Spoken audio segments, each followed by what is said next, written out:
Diyos kung hindi natin binabasa at ginagawang bahagi ng ating buhay ang Biblia o ang aklat na ito. Dahil tayo, marami tayong gusto natin lagi mayroong milagro sa ating buhay. Ako noon, ang dami kong milagro. Marami kong ginagawang milagro. Pero ibang milagro. Pero kapag milagro na galing sa Diyos, kabutihan natin.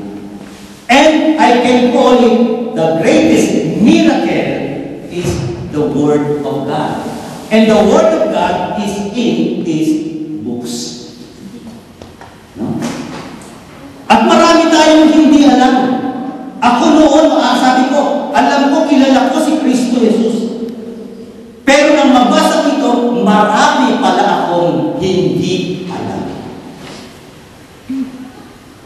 Yun lang ating pananampalatayang Katoliko. Ano ba ang ibig sabihin ng Catholic? Hindi natin alam. Halos lahat tayo hindi natin alam. Pero the word Catholic means universal. Ano ang ibig sabihin? Na ang ating pananampalataya ay hindi lamang sa akal, hindi lamang sa piyansa na una, kundi ang kalahatan. Ipinahayag ko sa salita ng Diyos at ipinahayag sa inyo at kayo din ay magpapahayag ng salita ng Diyos sapagkat isa kayo sa sinabihan ng Panginoong Diyos na ipahayag ninyo ang aking salita at ako'y kasama ninyo hanggang sa wakas.